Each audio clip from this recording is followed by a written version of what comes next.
Hello, good morning students. So मैंने कल आपको बर्न विक्षेपण जो बताया था वो कि बर्न विक्षेपण के आगे ही आपको ये बताना है।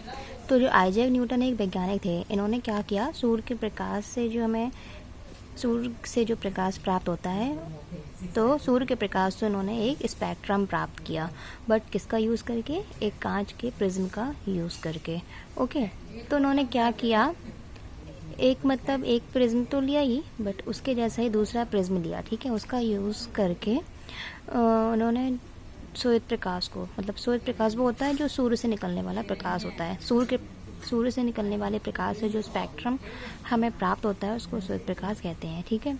तो जो श्वेत प्रकाश होता है ना, श्वेत प्रकाश के उन्होंने क्या किया, एक दूसरा प्रिज्म लिया, ठीक है। एक प्रिज्म तो लिया, दूसरा प्रिज्म लिया, तो दूसरे प्रिज्म से यूज़ करके उन्होंने क्या किया, जो श्वेत प्रकाश होता है, श्वेत प्रकाश से जो स्पेक्ट्रम मिलता है ना, जो स्पेक्ट्रम श्वेत प्रकाश के स्पेक्ट्रम के वर्णों का, यानी जो कलर होते हैं स्पेक्ट्रम के, उनको उन्होंने सोचा और अधिक विभक्त किया, और अधिक कितना ज़्यादा उसे डिवाइड कर सकते हैं, ठीक है।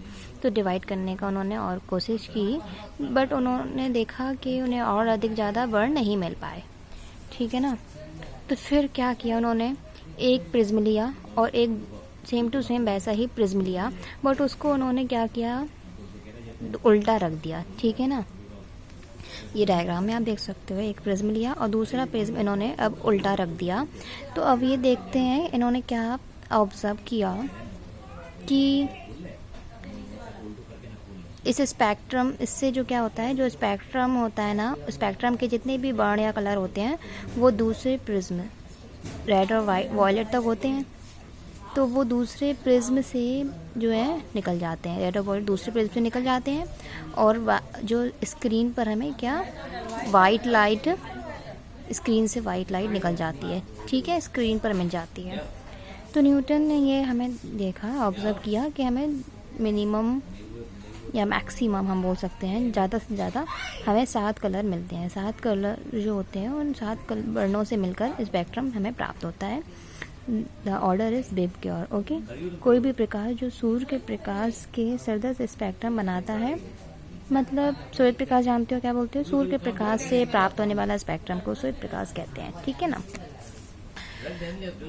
तो अब मैं आपको बताऊंगी इंद्रधनुष क्या होता है, मीन्स रेनबो आपको पता है। तो क्या होता है, वर्षा के पश्चात आकाश में जल के सूक्ष्म कणों में दिखाई देने वाला spectrum, means this is called rainbow. Okay, means rainbow आपको बता रही हूँ। देखो, जब भी रेनिंग होती है तो रेनिंग के बाद, वर्षा के बाद जो हमें इंद्रधनुष कब बनता है, हमेशा बारिश के बाद, ठीक है। तो बारिश के बाद क्या होता है, जो वायु में, आकाश में, बादल में जल के छोटे छोटे से कण होते हैं, है ना। तो छोटे छोटे कणों से जो आपका स्पेक्ट्रम बनता है नेचुरली, उसको ही हम, उस स्पेक्ट्रम को इंद्रधनुष कहते हैं। होता क्या है, यह वायुमंडल में उपस्थित जल की सूक्ष्म कणों द्वारा सूर्य के प्रकाश के परिक्षेपण, कि वायुमंडल में उपस्थित जो जल की छोटी छोटी बूंदें होती हैं ना, उन बूंदों पर जब सूर्य का प्रकाश पड़ता है तो वह बूंदें स्पेक्ट्रम बना लेती हैं, ठीक है। जल की सूक्ष्म बूंदें जो है वो प्रिज्म की भांति कार्य करती हैं, ये समझ लो। जब यहाँ पर मैंने आपको बताया था, जो लाइट होती है सूर्य से निकलने वाली वाइट लाइट, जब प्रिज्म से गुजरती है तब 7 रंगों में बढ़ जाती है। उसी टाइप से जो सूर्य, मैंने आपको बताया, जो जल की छोटी छोटी बूंदें हैं ना, वो श्वेत प्रकाश की भांति हो गई, ठीक है। और नहीं, ये है, समझ लो, जो आपका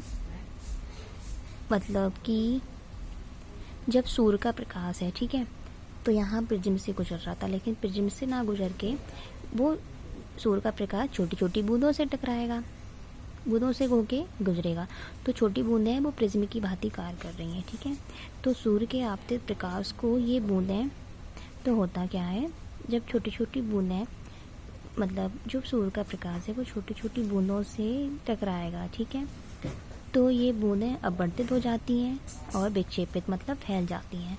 इसके बाद क्या होता है, आंतरिक परावर्तित कर देती हैं, बूंदों को आंतरिक परावर्तित, बूंदों का इंटरनल परावर्तन हो जाता है, परावर्तन हो जाएगा। ठीक है, तो क्या होगा, जल की बूंदें बाहर जब निकलती है ना, मतलब सूर्य के प्रकाश से जब जल की बूंदें बाहर निकलते समय, मतलब कि ये बार बार क्या होता है, प्रकाश को अपवर्तित करती रहती हैं। ठीक है, वायुमंडल से बार बार बाहर निकलेंगी, अपवर्तित होंगी और इंद्रधनुष का रूप ले लेंगी। जो 7 कलर होते हैं ना, ऐसे मतलब जैसा होता है इंद्रधनुष वैसा बन जाता है। तो इंद्रधनुष सूर्य के सदैव, ये याद रखना, जिस साइड सूर्य होता है हमेशा उल्टी साइड बनेगा, विपरीत। ठीक है, प्रकाश के परिक्षेपण तथा आंतरिक परावर्तन के कारण बड़ प्रेक्षक के नेत्रों तक पहुंचते हैं। मतलब जो प्रकाश का परिक्षेपण होता है और बार बार परावर्तन होता है, उसके कारण ही हमें जो बर्ण होते हैं वो हमारी आंखों तक पहुंचते हैं और हमें इंद्रधनुष दिखाई देता है। और इंद्रधनुष के सबसे ऊपर पता ही है आपको रेड होता है, सबसे नीचे वॉयलेट। Okay, thank you.